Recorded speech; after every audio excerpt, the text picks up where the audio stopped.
মজনু, আজকে সন্ধ্যায় একটা দাওয়াত আছে, তুই কিন্তু আমার সাথে যাবি। ঠিক আছে। দোকানে তো কত খাবার, ওইদিকে আবার বাবা অসুস্থ।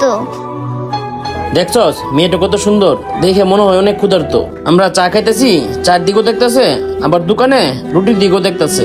দেখ, কারো কাছে কিছু চাইতে সাহস পেতেছে না, চুপচাপ দাঁড়া রয়েছে ওই জায়গায়। আরে ওরা এরকমই, মানুষ কিছু খাইলে ওদের মুখের সামনে আসা দাঁড়ায় থাকেন। আরে তুই এভাবে কথা বলছিস কেন? মেয়েটা পিচ্ছি, মনে হয় ওর অনেক ক্ষুধা লাগছে, সেই জন্য এই জায়গায় দাঁড়ায় থেকে একবার রুটির দিকে দেখতেছে, একবার আমাকে দিকে দেখতেছে। আর তোর ভিতরে দেখতেছি মানবতা বলতে কিছু নাই। শোন, তোর যা ভালো মনে হয় তুই তাই কর, আর এগুলা বাচ্চায় এরকমই। আমি বুঝতে পারছি তোর মানুষের প্রতি মায়া দয়া নাই। আম্মু, তুমি কিছু খাইবা? এদিক ওদিক থেকে কি দেখতেছো?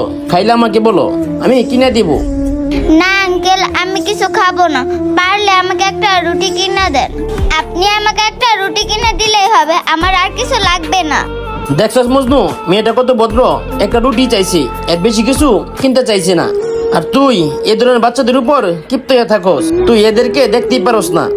আরে এসব পুরানের বিষয় আমি ভালোই জানি। আর তোর যা মন চা তুই তাই কর, তোর দয়া লাগছে, তুই একটা রুটি কিনে দি। আচ্ছা মামুনি, তুমি দাঁড়াও, যাই মেয়েটাকে একটা রুটি কিনে দিই। মেয়েটার এই রুটি খাওয়াইতে পারলে আমার হাতটা অনেক শান্তি পাবে। এই নাও মামুনি রুটি। আঙ্কেল, আপনি অনেক ভালো মানুষ, আপনি এখন থাকেন, আমি এখন চলে যাই।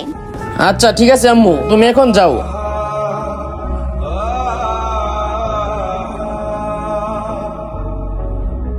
দেখছস মজনু, মেয়েটা কত ভদ্র, আর তুই তো তার সম্পর্কে না জেনে অনেক উল্টোপাল্টা কথা বলছিস।